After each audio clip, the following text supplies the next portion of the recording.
ঈদের দিনে একজন মুসলিম শাসকের মৃত্যুদণ্ড কার্যকর। ২০০৬ সালের ৩০ ডিসেম্বর মুসলিম বিশ্বের অন্যতম পবিত্র দিন ঈদুল আজহা। ঠিক সেই দিনেই ফাঁসি দেওয়া হয় ইরাকের সাবেক প্রেসিডেন্ট সাদ্দাম হুসেইনকে। কিন্তু প্রশ্ন হলো, কেন ঈদের দিন?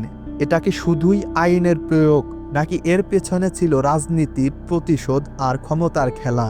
এই ভিডিওতে আমরা সংক্ষেপে জানার চেষ্টা করব তৎকালীন সময়ে সবচেয়ে আলোচিত ঘটনাটি। সাদ্দাম হুসেইন ১৯৭৯ সাল থেকে ২০০৩ সাল পর্যন্ত ইরাক শাসন করেন। তার শাসনামল ছিল দুইভাবে পরিচিত। একদিকে তিনি ইরাককে একটি শক্তিশালী রাষ্ট্রে পরিণত করেছিলেন। শিক্ষা, স্বাস্থ্য, অবকাঠামো অনেক ক্ষেত্রেই উন্নতি হয়েছিল।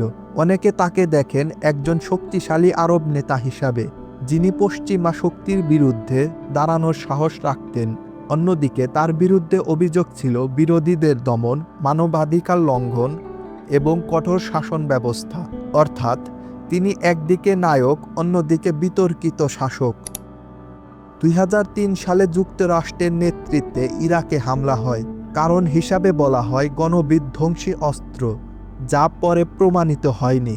এই হামলার পর ক্ষমতাচ্যুত হন সাদ্দাম হুসেইন। ২০০৩ সালের ডিসেম্বর মাসে তাকে গ্রেপ্তার করা হয়। এরপর শুরু হয় তার বিচার।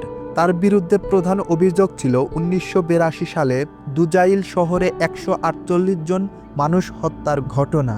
তার বিচার হয় ইরাকের বিশেষ ট্রাইব্যুনালে। তার সমর্থকদের দাবি এই বিচার ছিল রাজনৈতিকভাবে প্রভাবিত, আর সমালোচকদের মতে এটা ছিল ন্যায় বিচার প্রতিষ্ঠার একটি পদক্ষেপ।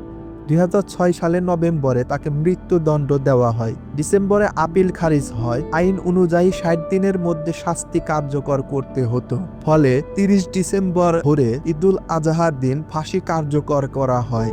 সরকারি ব্যাখ্যা ছিল এটা কেবল আইনি সময়সীমার কারণে, কিন্তু অনেকের মতে ঈদের দিন ফাঁসি দেওয়া ছিল খুবই সংবেদনশীল এবং বিতর্কিত সিদ্ধান্ত। কারণ এই দিনটি মুসলমানদের জন্য ত্যাগ ও শান্তির প্রতীক। তাই অনেকেই এটাকে অসম্মানজনক বা রাজনৈতিক বার্তা হিসাবে দেখেন। ফাঁসির সময় উপস্থিত কিছু লোকের আচরণ নিয়েও বিতর্ক রয়েছে। একটা ভিডিওতে দেখা যায় কিছু লোক তাকে ব্যঙ্গ করছে। সাদ্দাম হুসেইন শেষ মুহূর্ত পর্যন্ত শান্ত ছিলেন এবং ধর্মীয় বাক্য উচ্চারণ করছিলেন। তার সমর্থকরা বলেন তিনি শেষ পর্যন্ত সাহসী ছিলেন। অন্যদিকে সমালোচকরা বলেন এটা ছিল একজন স্বৈর শাসকের শেষ। বিশ্বজুড়ে মিশ্র প্রতিক্রিয়া দেখা যায়। কেউ আনন্দ প্রকাশ করে, আবার কেউ এটাকে অন্যায় ও অসম্মানজনক বলে সমালোচনা করে। আজব প্রশ্ন রয়ে গেছে, এটা কি সত্যিই ন্যায় বিচার ছিল, নাকি বিজয়ীদের জন্য পরাজিত শাসকের শাস্তি ছিল? অনেক বিশেষজ্ঞ মনে করেন বিচার প্রক্রিয়াটি আরও নিরপেক্ষ ও আন্তর্জাতিক হতে পারত। আবার কেউ বলেন তার অপরাধের জন্য এই শাস্তি ন্যায্যই ছিল। সাদ্দাম হুসেইনের জীবন ও মৃত্যু ইতিহাসের এক জটিল অধ্যায়। তিনি কি নায়ক না খলনায়ক, সেটা নির্ভর করে আপনি তাকে কোন দৃষ্টিকোণ থেকে দেখছেন। কিন্তু একটা বিষয় নিশ্চিত, ঈদের দিন তার ফাঁসি আজও ইতিহাসের সবচেয়ে বিতর্কিত ঘটনাগুলোর একটি। ঈদের দিনে সাদ্দাম হুসেইনের ফাঁসি কার্যকর আপনি কিভাবে দেখছেন তা কমেন্ট করে জানাতে ভুলবেন না।